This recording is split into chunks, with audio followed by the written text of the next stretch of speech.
হযরত আবু বকর একেবারে গরীব সাহাবী, একেবারে গরীব সাহাবী, রাসূলের প্রেমে পাগল, আল্লাহর জন্য পাগল। কিচ্ছু নাই রে, কেমনে দান করবে, ঘরে কিছুই নাই। ঘরের ভিতরে গিয়া বলে, বিবি রে, যুদ্ধ শুরু হবে, আল্লাহর পয়গম্বর আল্লাহর রাস্তায় কিছু দান করার জন্য চাইছে, আমার কিছু নাই, ঘরে যা আছে তা দিয়া দাও, আল্লাহর নবীর সামনে দেই, নবী যেন খুশি হয়, আল্লাহ খুশি হয়। ঘরের ভিতরে গিয়া কিচ্ছু নাই, যা কিছু ছিল একটা পুটলা বাইদা গাঠি লইয়া আল্লাহর নবীর সামনে আইনা হাজির করলেন। নবীজি আমার গাঠটিটা খুইলা দেখে, একটা বটি দাও, একটা লবণের বাটি, একটা পাতিলা, চামচ, এরকম কিছু জিনিসপত্র নিয়ে আসছে। আল্লাহর নবীর চোখের পানি গুলো ছেড়ে দিয়া কান্দে আর বলে, আবু বকর সব নিয়ে আসলাম, ঘরের মধ্যে কি রাখলাম? হযরত আবু বকর বলেন, নবী গো, ঘরে যা ছিল কিছুই রাখি নাই, আমার ঘরে আল্লাহ এবং তার রাসূল রেখে আসছি। একটা জবান বন্ধ রাখবেন, আল্লাহু আকবার বলেন। এই ইমানের আওয়াজে বলেন আল্লাহু আকবার। আরে যুবক ভাই, সাহাবায়ে কেরামদের ভালোবাসা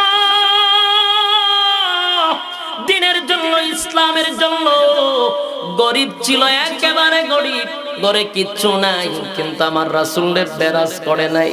আল্লাহর নবীর জন্য ঘরে যা ছিল, এই লবণের বাটি পর্যন্ত রাসূলের কাছে এনে দিল।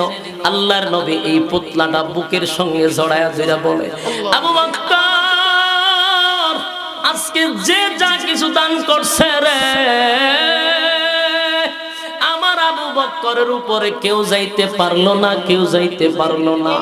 হযরত ওমর চোখের পানি ছেড়ে দিয়া বলে, আমি মনে করেছিলাম, আমি মনে হয় আজকে এক নাম্বারে আছি, আমার যা কিছু ছিল অর্ধেক নিয়ে আসছি, অর্ধেক রেখে আসছি, কিন্তু আজও আমি আবু বকরের লগে পারলাম না। এ যুবক ভাই, আবু বকর ইসলামের জন্য, দ্বীনের জন্য আরে খেজুর গাছের পাতা দিয়া, রাসূলের মহব্বতে খেজুরের পাতা দিয়া কাপড় পরিধান করছে, কাপড় পর্যন্ত নাই। একদিন জিবরাইল আলাইহিস সালাতু ওয়াস সালাম আল্লাহর হাবিবের সামনে খেজুরের চাটাই পরে কাপড় পরে আসছে। হযরত আবু বকর বলেন, হাবিব আপনি কাঁদেন না, আপনার চোখের পানি আমরা বরদাস্ত করতে পারি না, আপনি এইভাবে কাঁদলে আমরা ভেঙে যাব, আমরা দুর্বল হয়ে যাব, আপনার চোখের পানি আপনি মুছে ফেলেন, আপনি কাঁদেন না। হযরত আবু বকর পিছন দিকে গিয়ে আল্লাহর হাবিবরে জড়ায়া ধরছে, নবী গো আপনি কাঁদেন না, আপনার কান্না যে বরদাস্ত করতে পারি না, আমার দিলে সাক্ষী দেয় আপনার মালিক আপনাকে অবশ্যই সাহায্য করবে।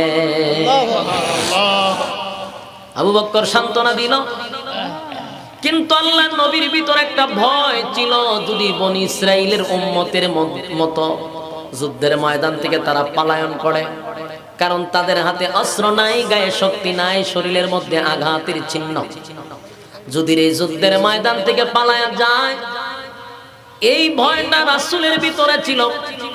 কিন্তু একজন সাহাবী তখন তৎক্ষণিক ডাক দিয়া বলেন, সাথে সাথে ডাক দিয়া বলেন, হাবিব আপনি ঘাবড়াইবেন না, মন খারাপ করবেন না, আপনি ভাবতে পারেন আমরা বনি ইসরাইলের উম্মতের মতো। মুসা নবী যখন যুদ্ধের ডাক দিছিল, বনি ইসরাইলের উম্মতরা বলছিল, মুসা পয়গম্বর আপনি আর আপনার আল্লাহ মিলে দুশমনের সাথে যুদ্ধ করেন, আমরা নাই। নাউজুবিল্লাহ। এই ছিল বনি ইসরাইলের উম্মত, এত তেরা উম্মত, নবীর আর আল্লাহরে ভাড়াইতে যুদ্ধের লাগে এরা যায়। আগে নবীজি আমরা কিন্তু এমন না, আমরা আপনাকে যুদ্ধের ময়দানে রেখে পালিয়ে যাব না গো নবী, আমরা এমন উম্মত না, আমরা ওয়াদা দিলাম যুদ্ধের ময়দানে যুদ্ধ শুরু হলে আমরা আপনার সামনে থাকবো, আমরা আপনার পিছনে থাকবো, ডাইনে থাকবো, বামে থাকবো, একটা তীরের আঘাত আপনি নবীর শরীরে পড়তে দিব না। প্রয়োজনে আমাদের শরীরের বুক জাজরা হয়ে যাক, আমাদের শরীর জাজরা হয়ে যাবে, কিন্তু আপনি নবীর শরীরে একটা তীর পড়তে দিব না। ঘাবড়াইবেন না, নবী যুদ্ধের ময়দান থেকে পলায়ন করব না। জীবনের শেষ রক্তবিন্দু দিয়া হলেও আপনাকে হেফাজত করব, আপনি টেনশন করবেন না। নবীজি সাহাবীদের কথা শুনে মনের মধ্যে একটা সাহস আসলো। এবার আল্লাহর নবী তারপর নিজেকে বুঝাইতে পারতেছে না, কারণ সাহাবীদের দরদি হইয়া নবী কান্দে। কারণ 313 জন সাহাবী, হায় রে, তাদের শরীরে কাপড় নাই, পেটে খাবার নাই, অস্ত্র নাই, কেমনে রে যুদ্ধের ময়দানে 1000 বেঈমানের সাথে যুদ্ধ করবে। এবার চোখের পানিগুলো ছেড়ে দিয়া বলেন, মালিক, এই জমিনে যদি তোমার নাম বলনেওয়ালা কার প্রয়োজন হয়, আল্লাহ বলনেওয়ালার যদি কোনো প্রয়োজন হয় গো, তাহলে তুমি আমার সাহাবায়ে কেরামদেরকে সাহায্য করো, আমাকে সাহায্য করো। আর যদি তোমার দুনিয়ায় তোমার নাম বলনেওয়ালার কোনো প্রয়োজন না হয়, তাহলে হমানে আমাদেরকে শহীদ করে দাও। আল্লাহর নবী এমন দোয়া করতে লাগলেন আর বলতেছেন, মালিক, এই যুদ্ধে যদি পরাজিত হই, তাহলে এই জমিনে আল্লাহ বলনেওয়ালা আর একজনও থাকবে না। সুতরাং তুমি আমারে সাহায্য করো। আমার কলিজার টুকরা সাহাবীগুলি, আমি তাদেরকে হাতে গড়া কয়েকজন সাহাবীদেরকে আমি আমার কলিজা দিয়া তাদেরকে মহব্বত করি। আমার জন্য জীবন দেয়, আপনার জন্য, দ্বীনের জন্য, ইসলামের জন্য তারা যে পরিমাণ নির্যাতন সহ্য করছে, আল্লাহ তুমি তাদেরকে পরাজিত কইরো না, বিজয় দান করো। এইভাবে নবী কাঁদতে লাগলেন। যুবক ভাইরা আমার, যুদ্ধের জন্য যখন প্রস্তুতি নিচ্ছিলেন, ঠিক সাহাবায়ে কেরামদের কাছে আল্লাহর নবী বললেন, সাহাবীরা রে, যুদ্ধ করব, যুদ্ধ করব, কিন্তু এখন যুদ্ধের সামিয়ানা থেকে তা কয় সরঞ্জাম তৈরি করতে হবে। আমার কাছে কে কে আছো, তোমাদের যা যা আছে একটু দান সদকা করো, তোমরা দান করো, আমার কাছে নিয়ে আসো, কার কি আছে। সাহাবায়ে কেরামরা গরীব, খাবার নাই, শরীরে কাপড় নাই, এই অবস্থাতেও আল্লাহর পয়গম্বর ডাক দিছে, তোমরা মাল সামানা নিয়ে আসো, আল্লাহর রাস্তায়, দ্বীনের রাস্তায় দান করো। তাই তারা ঘরের ভিতরে গেলেন, খাবার নাই রে, টাকা পয়সা নাই, অর্থ সম্পত্তি নাই, কিচ্ছু নাই, যার যতটুকু আছে রাসূলের কাছে আনতে লাগলো। এইভাবে সবার কাছে রাসূল যখন সাহায্য চাইলেন, এবার সবাই দিল। হযরত উসমান রাদিয়াল্লাহু তাআলা ছিল সবচেয়ে ধনী এবং ব্যবসায়ী মানুষ। উনি আবার রাসূলের কাছে যখন আসতে লাগলো, আল্লাহর হাবিব চিন্তা করতে লাগলো, আজকে এই দিনে, আমাদের মুসিবতের দিনে উসমান কি দান করে এটা দেখতে হবে। এবার উসমান ঘোষণা দিল, নবী গো, আজকের এই যুদ্ধে আমি উসমান 100 উট দান করলাম। সুবহানাল্লাহ। এবার হযরত ওমর গেল, অর্ধেক নিয়ে আসলো, পুরো অর্ধেক ঘরে অর্ধেক রাখছে, বাকি অর্ধেক নিয়ে আসছে।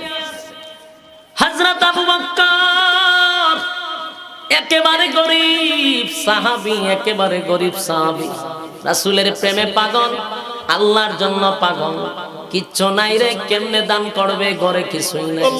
ঘরের ভিতরে গিয়া বলে, বিবি রে, যুদ্ধ শুরু হবে, আল্লাহর পয়গম্বর আল্লাহর রাস্তায় কিছু দান করার জন্য চাইছে, আমার কিছু নাই, ঘরে যা আছে তা দিয়া দাও, আল্লাহর নবীর সামনে দেই, নবী যেন খুশি হয়, আল্লাহ খুশি হয়। ঘরের ভিতরে গিয়া কিচ্ছু নাই, যা কিছু ছিল একটা পুটলা বাইদা গাঠি লইয়া আল্লাহর নবীর সামনে আইনা হাজির করলেন।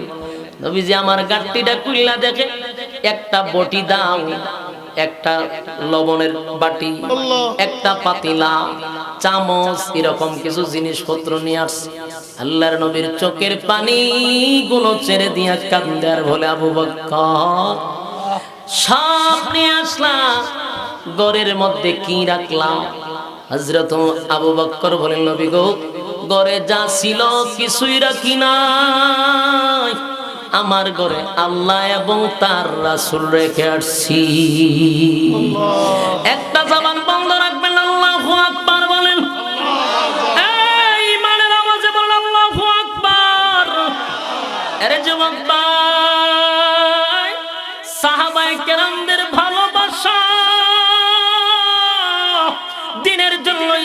সালামের জন্য। গরিব ছিল, একেবারে গরিব, ঘরে কিচ্ছু নাই, কিন্তু আমার রাসূলের বেরাজ করে নাই। আল্লাহর নবীর জন্য ঘরে যা ছিল এই লবণের বাটি পর্যন্ত রাসূলের কাছে এনে দিল। আল্লাহর নবী এই পুতলাটা বুকের সঙ্গে জড়ায়া ধরে বলে, আবু বকর, আজকে যে যা কিছু দান করছে রে, আমার আবু বকরের উপরে কেউ যাইতে পারলো না, কেউ যাইতে পারলো না। হযরত ওমর চোখের পানি ছেড়ে দিয়া বলে, আমি মনে করেছিলাম, আমি মনে হয় আজকে এক নাম্বারে আছি, আমার যা কিছু ছিল অর্ধেক নিয়ে আসছি, অর্ধেক রেখে আসছি, কিন্তু আজও আমি আবু বকরের লগে পারলাম না। এ যুবক ভাই, আবু বকর ইসলামের জন্য, দ্বীনের জন্য আরে খেজুর গাছের পাতা দিয়া রাসূলের মহব্বতে খেজুরের পাতা দিয়া কাপড় পরিধান করছে, কাপড় পর্যন্ত নাই।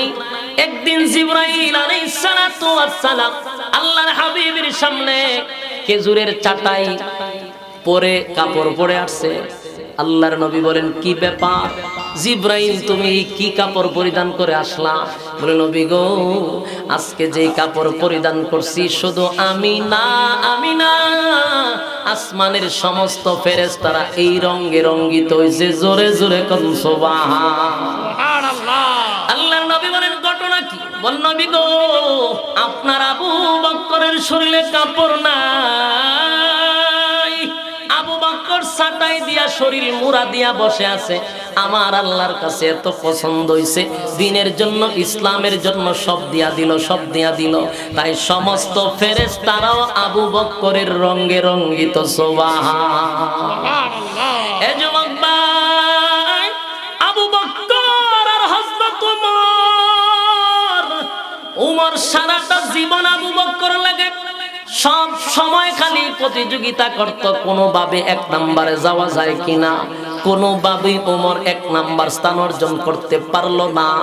আবু বকর সব সময় নাম্বার একে থাকে। জোরে কোন সুবহানাল্লাহ।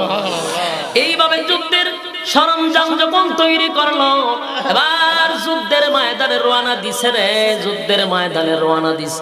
কিন্তু নবী চোখের পানি মুছে না, খালি চিন্তা করে আমার সাহাবায়ে কেরামদের যা ছিল সব লইয়া যুদ্ধের ময়দানে রওনা দিলাম। হায় রে, যদি যুদ্ধে হেরে যায়, যুদ্ধে হেরে যায়, উপায় নাই, উপায় নাই। বারবার বলেন, আল্লাহ তুমি সাহায্য করো। এমনি আল্লাহর পক্ষ থেকে ঘোষণা আসছে, হাবিব আপনি ঘাবড়াইবেন না, মন খারাপ করবেন না, আমি আল্লাহ আপনার সঙ্গে আছি। সুবহানাল্লাহ। আরে ভাই, এই আমার মালিক যদি থাকে গো, আর কোন সমস্যা আছে? কথা হয় না। আল্লাহ যার সঙ্গে আছে তার কোনো সমস্যা নাই। আল্লাহ ডাক দিয়ে বলেন, হাবিব আমি আপনাকে ওয়াদা দিলাম, আপনি যান, আমি আল্লাহ আছি। কিন্তু নবী বারবার বলেন, মালিক রে আপনি সাহায্য করেন, আমার ফেরেশতা দিয়া সাহায্য করেন। আল্লাহ বলেন, 1000 ফেরেশতা পাঠাচ্ছি। নবী বলেন, না 1000-এ হবে না। আল্লাহ বলেন, 2000 পাঠাইছি। না মালিক, না 2000-এ হবে না। নবী গো, আসমান থেকে 5000 মালাইকা পাঠাইলাম। আল্লাহর নবী বলেন, মালিক আমি বড় খুশি। যুবক ভাইরা আমার, আসমান থেকে 5000 বদরের যুদ্ধে পাঠাইলো। বদরের যুদ্ধে জানতে চাই, বেঈমানরে মারতে কি 5000 লাগেনি? কথা হয় না। এই একজন ফেরেশতা যদি, একজন ফেরেশতার আঙ্গুল দিয়া যদি এইভাবে মারে, গোটা পৃথিবীটা ঘুরাইতে পারে। এত শক্তি এক একজন ফেরেশতার কাছে। হযরত জিবরাইলের একটা ডানা নয়, 600 নূরের ডানা আছে। একটা ডানা দিয়া পৃথিবীটারে উপরে নিতে পারবে, আবার এইভাবে ছেড়ে দিতে পারবে। এত শক্তি এক জিবরাইলের শরীরে। কিতাবের মধ্যে লেখছে, হযরত জিবরাইলের বর্ণনা করতে গিয়া তামাম পৃথিবীর সমস্ত পানি, আটলান্টিক সহ মহাসাগর, ভারত সাগর, এরকম আরব সাগর, নদী নালা খাল বিল, সমস্ত নদীর পানি যদি, সমস্ত সাগরের পানি যদি জিবরাইলের মাথায় ছেড়ে দেওয়া হয়, জিবরাইলের মাথার চুলগুলিও ভিজবে না। সুবহানাল্লাহ। সুবহানাল্লাহ। পারে কি এখন? সুবহানাল্লাহ। আর জোরে বলেন, আল্লাহু আকবার।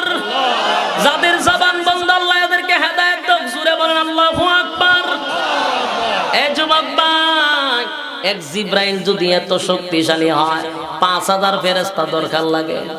কিন্তু কেন পাঠাইল? হাবিবি কিবরিয়াকে সান্ত্বনা দিছে, নবী গো ঘাবড়াইবেন না, শরীরে মনের মধ্যে শক্তি নিয়ে মাঠে নামেন। আমি আল্লাহ 13টা বছর আপনাকে নিষেধ করেছিলাম প্রতিবাদ করবেন না, এক চাটিয়া মার খাইছেন। আপনি নবীর সম্মান আমি আল্লাহ এত বাড়ায়া দিছি, আমি আল্লাহর পরে আপনার সম্মান, আমি আপনাকে সমস্ত মানব কুলের শ্রেষ্ঠ বানাইছি, আমি আল্লাহ নবী কুলের শ্রেষ্ঠ বানাইছি, সমস্ত নবী কুলের সম্রাট আমি আল্লাহ আপনার জন্য এত পাগল। সমস্ত নবীরা আমি আল্লাহর জন্য পাগল ছিল গো, আর আমি আল্লাহ স্বয়ং আপনার জন্য পাগল। এই নবীরে আমি দেখার জন্য মুসা পয়গম্বর যখন আল্লাহর সঙ্গে কথা বলতে যায়, আল্লাহর সঙ্গে দেখা করতে যায় সিনাই পর্বতে, আল্লাহ মুসার লগে কথা বলছে, আরে মুসা পয়গম্বর জুতা লয়া পর্যন্ত পাহাড়ে উঠতে পারলো না, আর আল্লাহ কথা বলছে মুসা পয়গম্বরের সাথে। আল্লাহ জিগায়, মুসা রে তোমার আর আমার মধ্যে দূরত্ব কত? মুসা পয়গম্বর বলেন, মালিক হয়তো বা 10-15 হাত দূরত্ব হবে। আল্লাহ বলেন, বান্দারে মুসা শোন, তোর মধ্যে আর আমার মধ্যে কমপক্ষে 70,000 পর্দা। একটা পর্দা কতটুক দূরত্ব? 70,000 নয়, 500,000 বছর রাস্তা। সুবহানাল্লাহ, বাড়ি গিয়া ইয়াগুলা এতটা পর্দা আছে, 70,000 পর্দা, তাহলে কত দূরত্ব? এ যুবক ভাই, আর তোমার আমার নবীর জমিন থেকে উঠাইয়া 7 আসমান টপকাইয়া সিদরাতুল মুনতাহা টপকাইয়া আর শাদিমে নিয়া আল্লাহর সামনে বসাইয়া বন্ধু আর বন্ধু মিল্লা কথা বলছে, জোরে কান সুবহান।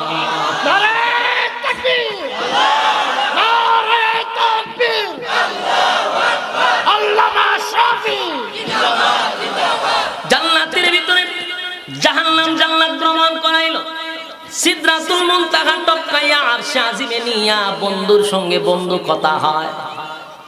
এমন পয়গম্বরের শরীর দিয়া রক্ত জড়াইছে বেঈমানের বাচ্চারা। আল্লাহ সাথে সাথে গজবের ফেরেশতা জমিনে পাঠাইছে, আল্লাহর নবীর কাছ থেকে অনুমতি চাইছে, হাবিব অনুমতি দে,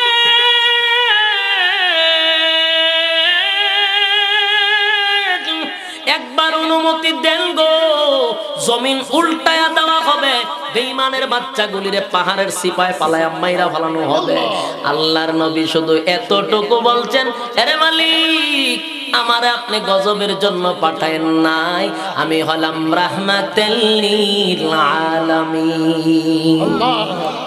মায়ের খায়া দোয়া করছেন, মায়ের খায়া হেদায়েতের দোয়া চাইছে। আল্লাহর নবী বদদুয়া দেয় নাই, অভিশাপ দেয় নাই, সেই নবীর রক্ত জড়াইছে। এরপরও আল্লাহ প্রতিবাদ করতে নিষেধ করলো, টানা 13 বছর মায়ের খাইছে। এবার গায়ে পইরা ঝগড়া করার জন্য মদিনায় আসছে।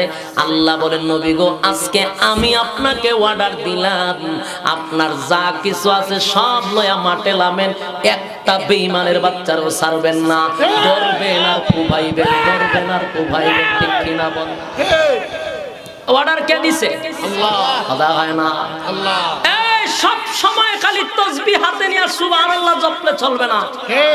আমাদের একটা সমস্যা হলো, আমরা ফিরাগি করতে করতে খালি সব সময় তাসবিহে হক মাওলা, এই ভন্ডামি ছাড়েন, খানকার থেকে বাহির হন। সব সময় খানকার ভিতরে গরু ছাগল নিয়ে খালি চললে চলবে না, খানকার থেকেও আওয়াজ তুলতে হবে। খানকার ভিতরে সব সময় খালি ফিরাগি চলবে না, সেখান থেকেও যুদ্ধের ঘোষণা দিতে হবে। কিন্তু আফসোস এই জাতির জন্য, আমরা খালি খানকার ভিতরে ঢুকি, আর খানকার ভিতর থেকে মেসেজ দেয় খালা গরু লই আইবে, আর ছাগলটা যে আনবে এটা খালা আনিস, কথা কন খালা মুরুগ হয়নি। এই সমস্ত পেট পূজারীগুলি সারা জীবন শুধু পরের দিকে তাকায় থাকে, কিভাবে লাউ আনবো, মুরুগ আনবো, ছাগল আনবো, গরু আনবো। আল্লাহর রাসূল কি সবসময় খালি ফিরাগি করছেন? ইতিহাস শুনেন, এগুলা গল্প নয়, বদরের যুদ্ধের ইতিহাস পড়েন আপনারা। যেই হাতে রাসূলের তাসবিহ ছিল, যেই হাত দিয়ে মানুষের মাথায় হাত বুলাইয়া দিছিল, সেই হাতে তরবারি নিয়ে 27টা যুদ্ধে রাসূল নিজে সেনাপতি ছিল।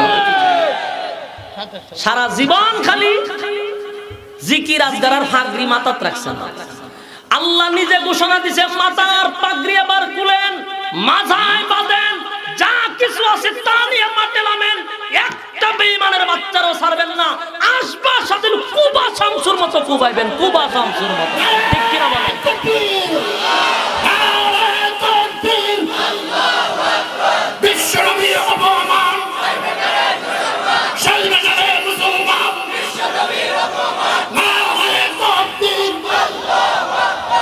সম্মানিত সুধী, তো আমরা খালি ওয়াজ করি কি মিষ্টি খাওয়ার সুন্নাত, রাস্তার মধ্যে একটা পাথর পড়লে এটা সরায় দেওয়া সুন্নাত, মিসওয়াক পড়া সুন্নাত, যত সুন্নাত সহজ সুন্নাত আছে মাশাআল্লাহ আমরা আলোচনা করা তো দরকার।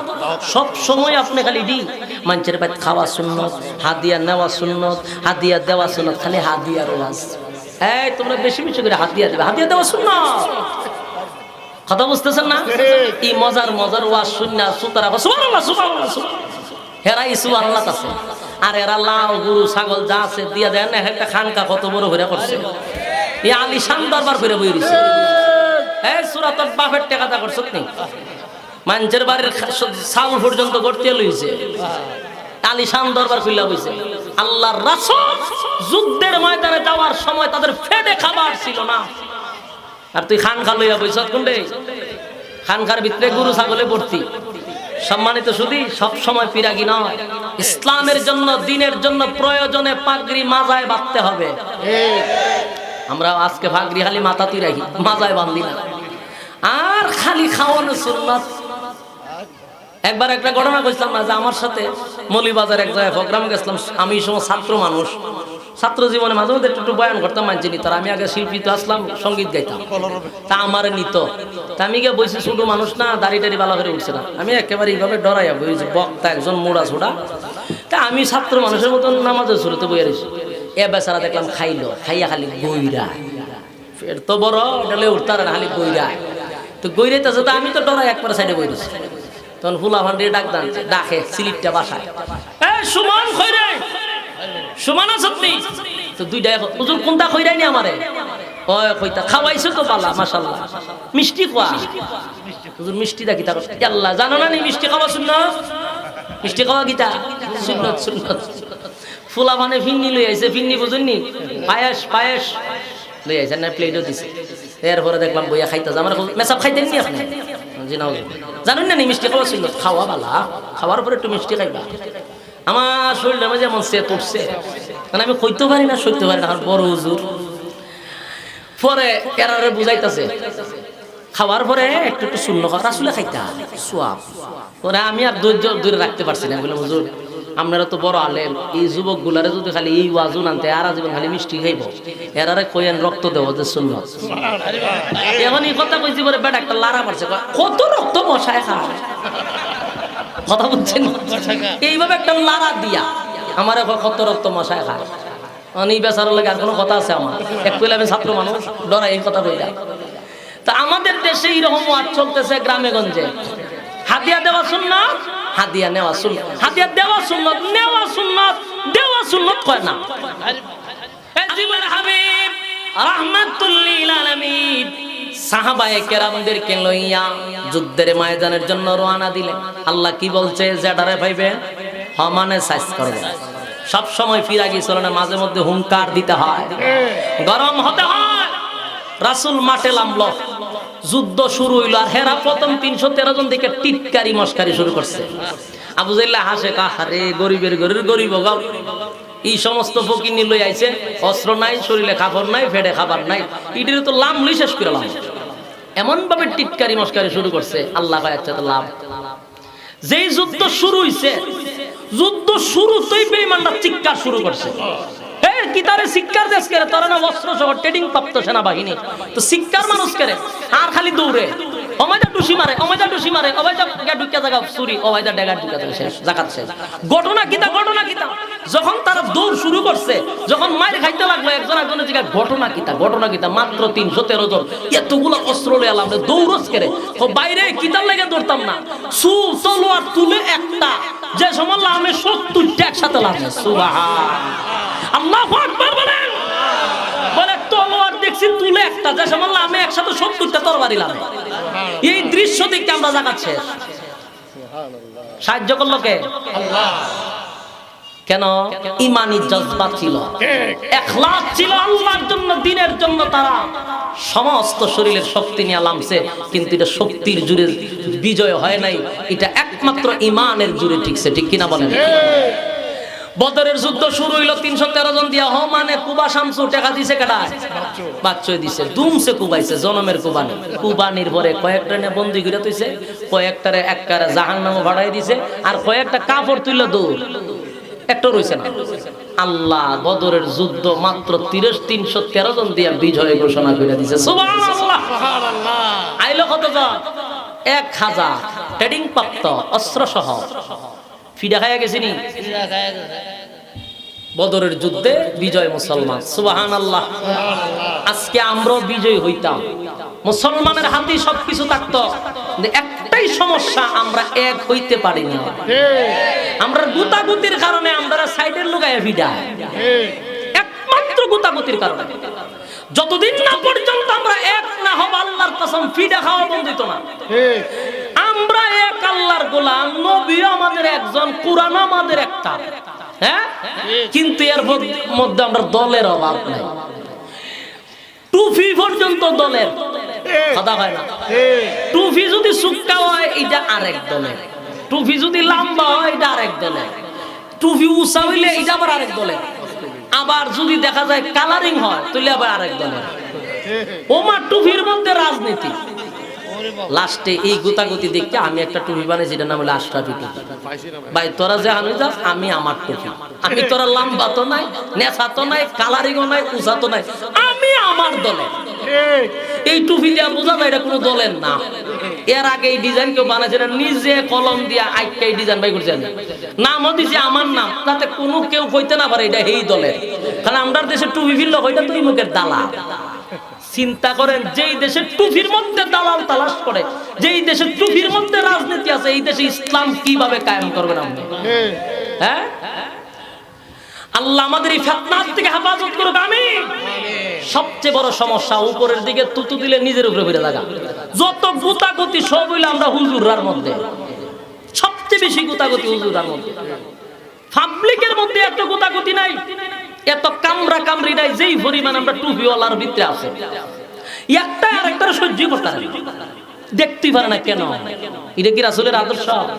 কথা কয় না, দেখতে পারে না। তুই যে ইটা করস, গুতাগুতি করস, সাইড থেকে যে আমরার উপরে সাইজ করে কেন? কারণ আমরা দেখছি একতা নাই, আমরার মধ্যে একতা না থাকার কারণে আমরার উপরে হামলা হয়। আজকে যদি সমস্ত টুপিওয়ালা এক হইতাম, আল্লাহর কসম সমস্ত টুপিওয়ালা বৈশা যদি খালি প্রস্রাব করতো, প্রস্রাবের স্রোতে এদেশের রাম বাম ভাগ্যে যেত। যেই পরিমাণ উলামায়ে কেরাম দেশে আছে, মিল নাই একটা। এটা কয়টা ওয়াহাবি, এটা কয়টা সুন্নি, এটা জমিয়ত, এটা খেলাফত, এটা চরমুনাই, এটা জামাত, এটা আহলে হাদিস, এটা আহলে হাদিস, কিতা যে বাইরিছে, কোন দলে যাইতে না। এক লোকে কয় আমারে হুজুর এমন বিপদও পড়ছি, এই হুজুরে কয় এদিকে যাবেন, এই হুজুরে কয় এদিকে যাবেন, একজন কয় উপরে দিকে, একজন নিচে দিকে, কই যাইতা আসেনি রেখা। আফসোস লাগে, আফসোস লাগে। সম্মানিত শুধু এক হওয়া দরকার। বলুন আমরা আল্লাহ কয়জন? কথা কয় না? সুন্নি ভাইয়ের আল্লাহ কয়জন? ওয়াহাবি ভাইয়ের আল্লাহ কয়জন? জামাতের কয়জন? আওয়ামী লীগের কয়জন? বিএনপির কয়জন? চরমুনার কয়জন?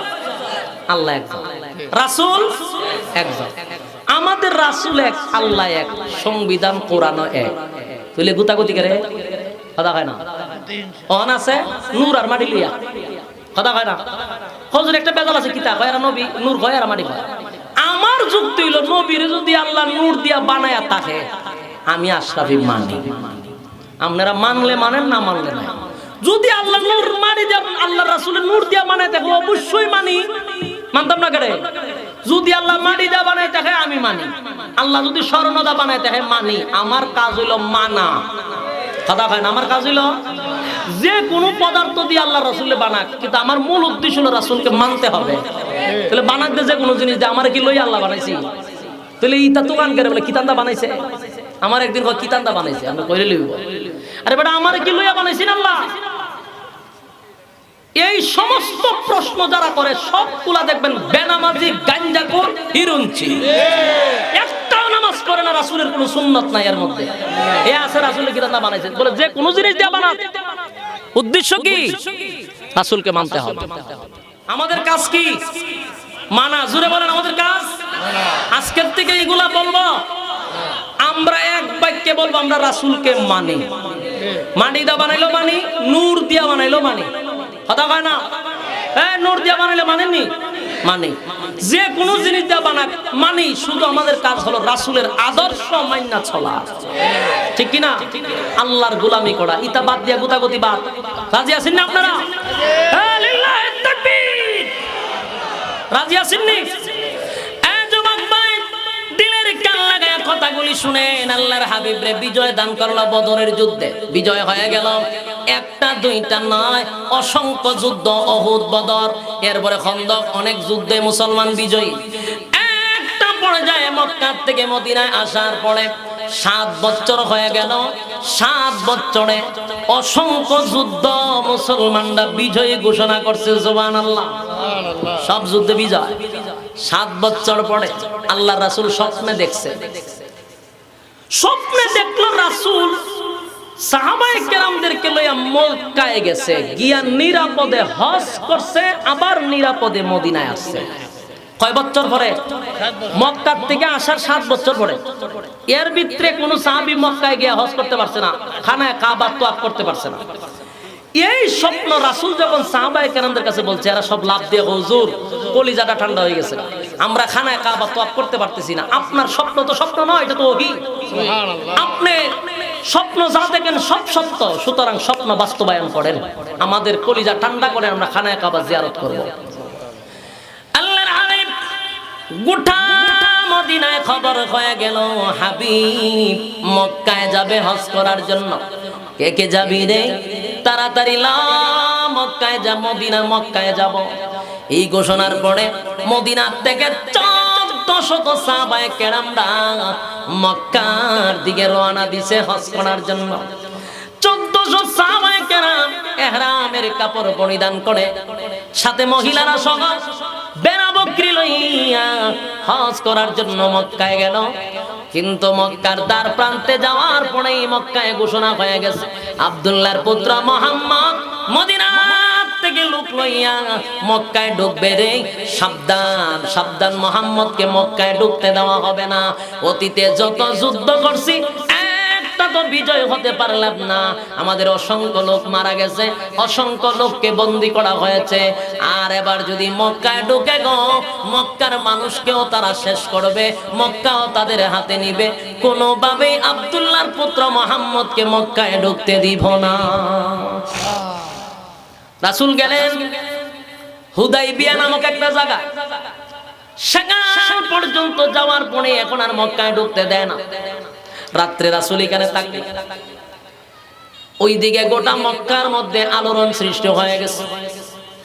আব্দুল্লাহর পুত্র মুহাম্মদকে মক্কায় ঢুকতে দেওয়া হবে না, প্রয়োজনে যুদ্ধ করব, তারপর মক্কায় ঢুকতে দিব না। এবার যুদ্ধ যে করব, কার সঙ্গে করব, আগে তো তার শক্তি যাচাই বাছাই করা দরকার। কথা হয় না? আমি যদি আপনার এলাকার মধ্যে যুদ্ধ করতাম চাই, আপনাদের বাহিনী কতটুক, অস্ত্র কতটুক, শক্তি কতটুক, আগে আমার জানা দরকার আছে। এবার মক্কা নগরীর মানুষ ডাক দিয়ে বলেন, আবু সুফিয়ান, অতীতে যত যুদ্ধ করছি গো, একটা যুদ্ধতেও মুহাম্মদের সঙ্গে পারলাম না। এবার যে যুদ্ধ করবা, আগে একটু জানা দরকার কি পরিমাণ মদিনার থেকে লোক নিয়ে আসছে, ওই পরিমাণ আমাদের লোক দরকার, ওই পরিমাণ অস্ত্র দরকার। না যাই না যুদ্ধে নামলে মায়ের খাওয়া ছাড়া গতি নাই। রাত্রের বেলা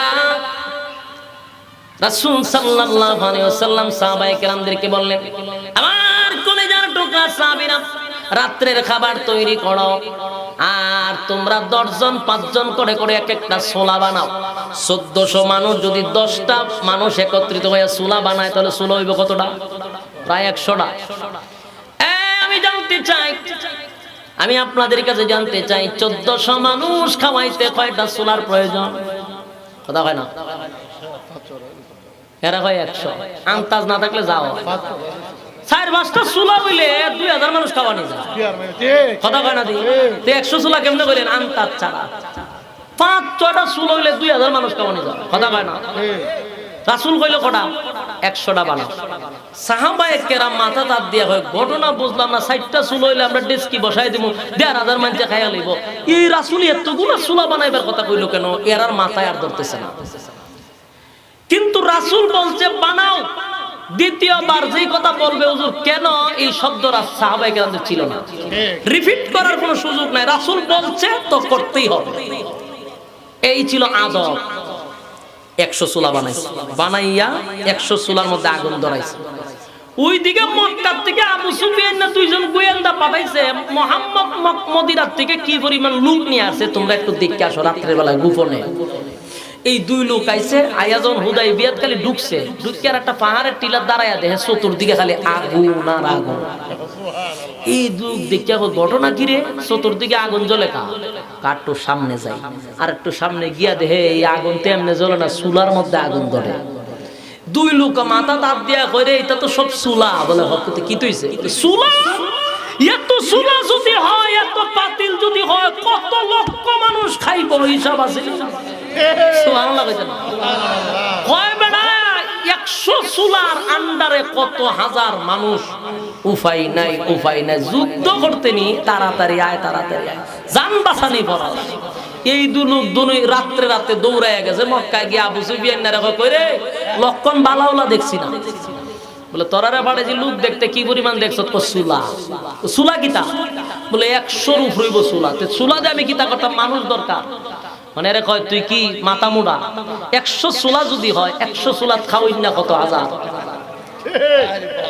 এখন এর মাথা নষ্ট এরপর আবু সুফিয়ান না শুন রাত্রের বেলা দেখছ তো এক চুলা বারবারও দেখতে পারো চোখ দান্দা লেগে আছে এক কাজ কর সকাল বেলা সরজমিনে মাঠে গিয়া দেখবে মানুষ কি পরিমাণ আছে রাত্রের বেলা সাহাবায়ে কেরামদের খানা শেষ রাসূল বললেন আমার কলিজার টুকরা সাহাবীরা সকাল সকাল উঠে যাইবা ফজরের নামাজ পড়তে হবে আর 4-5 জনকে বলেন তোমরা বাথরুম বানাও হুজুর কয়টা বানাইতাম কই 7-8টা 10টা বানাইবা এখন এরা মাথা দাঁত দিয়ে কইছে কো চুলা আমরা যেখানে হয় 60টা হইলে যথেষ্ট রাসূল আমরা দিয়ে বানাইলো 100 বাথরুম আমরা দরকার 100 1400 মানুষ ঢুকবো আর বাইরে এখানে বাথরুম কয় 10টা বানাইতাম এটা যুক্তি ধরতেছে না কিন্তু রাসূল বলছে আর কোনো কথা বলা যাবে না 10টা বাথরুম বানাইছে সকালে যখন উঠছে বাথরুমে ধরে কোন সময় কথা কয় না বাথরুমে ধরে কোন সময় সকালে এটা এমন এক অফিস এটার সাথে সাক্ষাৎ না করে কেউ বাহিরে যেতে পারে না একেবারে প্রধানমন্ত্রীর থেকে নিয়ে একেবারে চৌকিদার পর্যন্ত এই অফিসে সবার দেখা করার লাগে আর এটা ধরে কোন সময় ফার্স্ট টাইমে ডাক দেয় যে অফিসে আমার সাথে সর্বপ্রথম দেখা করবো সকালবেলা তখন সবাই উঠছে নামাজ পড়তে উঠটা বাথরুম হইলো 10টা মানুষ কত 1400 এখন 10 জনদের ঢুকছে বাকি 1400 দাঁড়ায় রয়েছে এই বদনাম নিয়ে দাঁড়াইছে এই সিরিয়ালে গেছে একবার বৈরব পর্যন্ত মানুষ দাঁড়ায় সিরিয়াল বাই সিরিয়াল বাথরুম 10টা বাকি সব বুকিং এই যে সিরিয়াল চললো সকালে আর আইছে গোয়েন্দা মানুষ দেখতো আয়া যখন পাহাড়ে দাঁড়াইছে দেখে সিরিয়াল ঘটনা ভিতরে একটু সামনে গিয়া দেখে সবার এত বদনা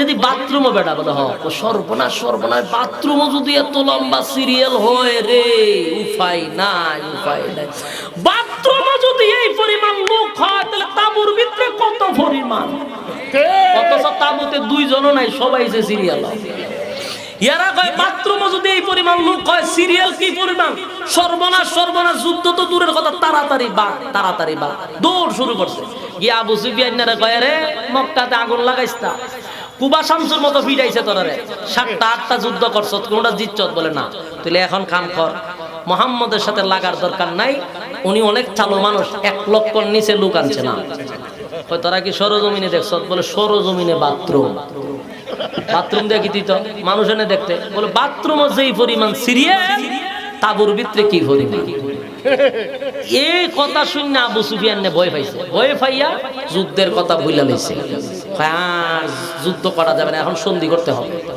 যুদ্ধবাদ বলুন তো দেখি কৌশলের কারণে বিনা যুদ্ধে বিজয় হইল কিনা কথা কয় না যুদ্ধ করণ লাগছে না কৌশলই যথেষ্ট এখন এরা চুক্তি চাইছে এখন এরা একটা সমঝোতা চাইতেছে। সকালবেলা রাসূল বলল কি, হযরত উসমান ইবনে আফফান রাদিয়াল্লাহু তাআলা নুকে পাঠাইলেন মক্কায়, তুমি গিয়া তাদেরকে বলো আমরা যুদ্ধ করতে আসি নাই, আমরা আসছি এখানে তোয়াফ করতে, বইলা দাও। উসমান রাদিয়াল্লাহু তাআলা যখন মক্কায় গিয়ে ঢুকছে, উনি তো ব্যবসায়ী মানুষ, লাজুক মানুষ, শর্মিন্দা মানুষ, উনি গিয়ে আর সাথে সুন্দর করে বলেন আমরা যুদ্ধ করতে আসি না, আমরা উমরা করতে আসছি। এই কথা বলার পরে হযরত উসমানকে তারা বন্দী করছে। বন্দী করার পরে রাসূলের কাছে খবর গেছে উসমানকে তারা হত্যা করছে। নাউজুবিল্লাহ। আল্লাহর হাবিব যেই মাত্র শুনছে, আল্লাহর হাবিব যেই মাত্র শুনছে হযরত উসমানকে হত্যা করছে, আল্লাহর নবীর চেহারার রং পরিবর্তন হয়ে গেছে রে। আল্লাহর নবী ডাক দিয়া বলেন, সাহাবীরা রে, কে কোথায় আছো? যুদ্ধ করতে আসিলে আমি রাসূল যুদ্ধ করতে আসি নাই, ইহরামের কাপড় পরিধান করে আসছি, যুদ্ধ করার জন্য ঢুকছি না। কিন্তু এখন আমার উসমানকে তারা হত্যা করছে, যদি উসমানকে তারা হত্যা করে থাকে, আমি রাসূল ওয়াদা দিলাম উসমানের রক্তের বদলা না লইয়া আমি রাসূল মদিনায় যাব না। আল্লাহর রাসূল রাগ হইছিনি, কথা কয় না, রাসূল রাগ হইছিনি, কথা কয় না, নরম না গরম। এবার রাসূল কয় বায়াত হ, কারা কারা যুদ্ধের ময়দানে অংশগ্রহণ করবি। বায়াত হইছে, বায়াত বুঝিনি, এটি ডাইলে সামলে খিচুড়ি বানাইবার বায়াত না, এই বায়াত হইছে রক্ত দেওয়ার বায়াত। কি বায়াত? রক্ত দেওয়ার বায়াত। উসমানের রক্তের বদলা নিবই নিব। রাসূল কেফা গেছে গা। আল্লাহ সাহাবায়ে কেরামদেরকে লইয়া যখন যুদ্ধের ময়দানের প্রস্তুতি নিল, সাথে সাথে মক্কায় খবর হয়ে গেছে, আবু সুফিয়ান রে, মক্কায় আগুন লাগাইস না, মক্কায় আগুন লাগাইস না। আব্দুল্লাহর পুত্র মুহাম্মদ রাগান্বিত হয়ে গেছে, উপায় নাই, উপায় নাই, উসমানকে তাড়াতাড়ি ছেড়ে দে। সাথে সাথে উসমানকে ছেড়ে দিল। উসমান ইবনে আফফান রাদিয়াল্লাহু তাআলা আল্লাহর রাসূলের সামনে আসলো। আল্লাহর নবী খুশি হয়ে গেল, সাথে সাথে যুদ্ধ বাতিল। এবার মক্কা নগরীর বড় বড় লিডাররা দৌড় শুরু করছে, যদি যুদ্ধ শুরু হয়ে যায়। এবার হুদাইবিয়া নামক জায়গায় এসে সন্ধি করলো, আরে মুহাম্মদ, আমরা তোমাদের সঙ্গে যুদ্ধ করতে চাই না। আল্লাহর হাবিব বলেন, আমরা যুদ্ধ করার জন্য আসি নাই, ইহরামের কাপড় পরিধান করে আসছি গো। ইহরামের কাপড় পরিধান করলে একটা পিপিলিকা পর্যন্ত ইচ্ছাকৃত মারা যাবে না। আমরা তো যুদ্ধ করতে আসি নাই, আসছি খানায়ে কাবা তোয়াফ করার জন্য। এবার তারা সন্ধি করতে লাগলো, আমাদের কিছু চুক্তি আছে। এক নাম্বার চুক্তি হলো, এইবার হজ তোমরা করতে পারবা না। কথা বুঝতেছেন? রাসূল বললেন মেনে নিলাম। 2 নাম্বার হলো, পরবর্তীতে হজ করতে আসবা, অস্ত্র ছাড়া আসবা। উদ্দেশ্য বালা, এরা উদ্দেশ্য ভালো নেই, অস্ত্র ছাড়াই তো 500 কিলোমিটার দূর থেকে, আর এরা মারতো না, রাসূলটা যেন উল্টায় না দিতে পারে। 500 কিলোমিটার দূর থেকে অস্ত্র ছাড়া আসবা। রাসূল মেনে নিল, বলে ঠিক আছে মেনে নিলাম। 3 নাম্বার হলো, তোমরা যে মদিনায় যাইবা, মক্কা থেকে যদি কোনো মানুষ ইসলাম ধর্ম গ্রহণ করে মদিনায় যায়, ঢুকতে দিবা না। মদিনার থেকে ইসলাম ত্যাগ করে মক্কায় আসলে আমরা ফুলের মালা দিয়া বরণ করব। বলুন তো দেখি, এটা কি একতরফা না উভয় পক্ষে? একতরফা চুক্তি করতেছে। এবার এতগুলা শর্ত, লম্বা ঘটনা, সময় শেষ, তাই আমি সংক্ষেপে মেরে দিলাম। চুক্তিগুলা একটার পর একটা করতে আছে, সব রাসূল নীরবে খালি মেনে নিল। কিন্তু সাহাবায়ে কেরামের মেজাজ গরম হয়ে গেছে, সহ্য করার মতো না। এমন কিছু চুক্তি করছে যেগুলা সম্ভব না। আর আল্লাহর রাসূল আমাদের যদি অর্ডার দেয় তরবারি দিয়ে ওখানে ধ্বংস করে দিব, আমরা তো দুর্বল না। কিন্তু রাসূল খালি মেনে নেয়, খালি মেনে নেয়। এক পর্যায়ে বেঈমানের বাচ্চাগুলি বলল, যা কিছু করলাম সবগুলি কাগজে কলমে লিখতে হবে, স্টাম্প হতে হবে। এবার হযরত আলী কলম লইয়া লেখা শুরু করলেন। কুরাইশ বংশের আব্দুল্লাহর পুত্র মুহাম্মাদুর রাসূলুল্লাহ সাল্লাল্লাহু আলাইহি ওয়াসাল্লাম এবং মক্কা নগরীর বিশিষ্ট কয়েকজন কুখ্যাত সন্ত্রাসীদের নামও লিখছে। এদের মধ্যে চুক্তিনামা। এই লেখার পরে আরে একজন বেঈমানের বাচ্চা বলে, আলী রে, এই চুক্তি মানি না। তোরাই দি লেখছস, তোরা যা কইছ তাও তুই লিখতেছিস, মানতে না কেন? বলে আমরা মানি না। আব্দুল্লাহর পুত্র মুহাম্মদ পর্যন্ত ঠিক ছিল, রাসূলুল্লাহ কেন লিখলি? রাসূলুল্লাহ শব্দ থাকলেই চুক্তি মানি না। নাউজুবিল্লাহ। বলুন মেজাজ গরম হয়নি? এই ফিডাইবার মন চাই না কথা কয় না তোরা যা বলে আমার রাসূল মেনে নিচ্ছে বলে আমরা মেনে নিতাছি নালে তোরা খালি কুবাইলা বলে হন খালি কিন্তু রাসূলের লেগে ভাবতাছি না তখন রাসূল শব্দ লেখার কারণে এরা কই চুক্তি বলে মানে না উমরের আর মেজাজ টিকলো না লম্বা ঘটনার সময়টা শেষ এবার চিন্তা করুন চুক্তি দিল আল্লাহ রাসূল কলম নিয়ে রাসূল কাটতে দিছে ভাই আমি কি 10 বছরের রাসূল চুক্তি হলো 10 বছরের আমি কি 10 বছরের রাসূল কিয়ামত পর্যন্ত রাসূলুল্লাহ কাটতে দাও সমস্ত সাহাবীদের কলিজার মধ্যে আঘাত শুরু হয়েছে চোখের পানি আওয়া শুরু হয়েছে বেতায় ব্যতীত হইয়া কলিজা ভরা বেদনা লইয়া এরা মদিনায় যাওয়া শুরু করলো চুক্তি মাইন্না কিন্তু সমস্ত সাহাবায়ে কেরাম কান্না শুরু করছে কান্নার পরে আমাদেরকে দাঁড় করাইয়া আপনার নামের রাসূলুল্লাহ শব্দটা কেটে দিয়েছে বরদাস্ত করতে পারতেছি না এত ব্যথা লইয়া মদিনায় যায় আল্লাহ তাদের কলিজার ব্যথা মোচন করার জন্য সাথে সাথে এই সূরা ফাতিহার 29 নম্বর আয়াতটা আগে নাযিল করে আল্লাহ বলেন মুহাম্মাদুর রাসূলুল্লাহ